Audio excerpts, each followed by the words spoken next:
저는 이번 스카잉 훈련이 꺼락하고 연달아 듣는 훈련이어서 훈련을 하기 전 솔직히 다른 훈련을 할 때보다는 의욕이 많이 떨어진 상태였습니다. 어쨌든 훈련은 시작되었고 그 전에 들었던 내용들을 하나하나 다시 듣게 되었습니다. 그러나 똑같은 말씀이었지만 그 전에 느꼈던 내 생각들과 내가 깨닫게 되는 메시지들이 많이 달랐습니다. 제가 훈련을 들으면서 가장 기억에 남았던 말씀은 아무래도 해피스쿨을 하는데 가장 필요한 리더십과 로드십에 대한 말씀이었습니다.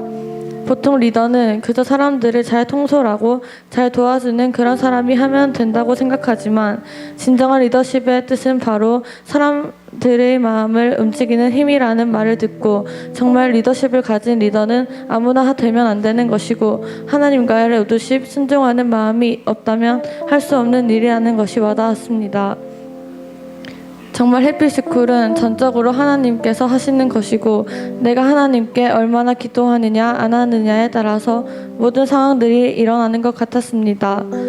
하지만 깨달음과는 다르게 이번 훈련에서의 저의 기도는 많이 부족했던 것 같습니다.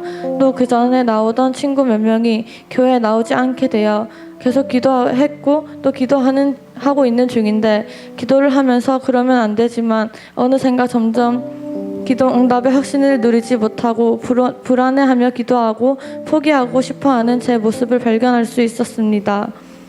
하지만 훈련을 통해서 이 모든 일들은 사람을 살리는 일이고 그런 일에 내 사소한 감정들과 선택들은 과감히 버려야 한다는 것을 다시 한번 깨닫게 되었습니다. 그래서 하나님께 그 친구들을 사랑하고 인내하는 마음으로 기도할 수 있게 해달라고 기도했습니다. 그러다 친구들을 보면서 불편하거나 속상했던 저의 마음들이 어느 정도 사라지게 되었고 내가 더 기도하지 않아서 그런 것이라는 깨달음도 얻게 되었습니다. 그리고 앞으로 포기하지 않고 계속 기도하겠다고 다짐했습니다. 그리고 또 이번 해피스쿨을 통해서는 나에게 함께 전도할 친구들이 있다는 것이 새삼 하나님께 감사했습니다. 저는 어릴 때부터 교회 다니면서 학교 친구와 같이 교회 다니면 어떤 기분일까 교회 같이 다니고 싶다고 생각했었지만 학교 친구들과 아무렇지 않게 하나님에 대해 이야기를 하고 같이 교회 다니는 그런 일은 정말 일어나지 않을 것만 같았고 멀게만 느껴지는 일이었습니다.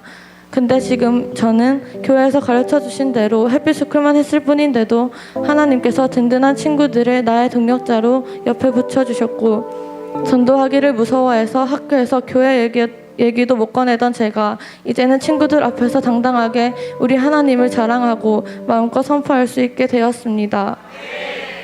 또 이제는 저보다 더 열심히 전도하고 뛰어나게 쓰임받고 있는 쓰임받고 정말 많이 변화된 제 친구들의 모습을 볼 때마다 하나님이 전도를 얼마나 기뻐하시고 친구들을 얼마나 사랑하시는지 느낄 수 있었습니다. 이런 놀라운 경험을 하게 해주신 하나님 앞에서 저는 앞으로 평생 해피스쿨과 행복 모임을 하며 하나님의 말씀에 순종하는 로드십의 삶을 살도록 노력할 것입니다. 이렇게 부족한 저도 하나님께서 경산여중 해피스쿨 리더로 보내주시고 복음 전하는 기쁨을 알게 해주셔서 감사합니다. 하나님께서 평생 나와 함께 해주시니 두렵지 않습니다. 이런 기쁨을 인생에 하나님이 없어 두려워하는 친구들에게 전하겠습니다. 이번 스카이스쿨을 통해서 깨닫고 배운 것도 많았지만 부족했던 것도 많다는 것을 저는 알고 있기 때문에 앞으로 더욱 성령님과 동행하는 삶을 살기 위해 노력하겠습니다. 계속해서 훈련시켜 주시고 이끌어 주신 목사님께 감사합니다. 아무나 올 수 없는 스카이 자리에 단 한 번도 빠짐없이 인도해 주시고 나를 해피스쿨 리더로 불러주신 하나님께 이 모든 영광 올려드립니다.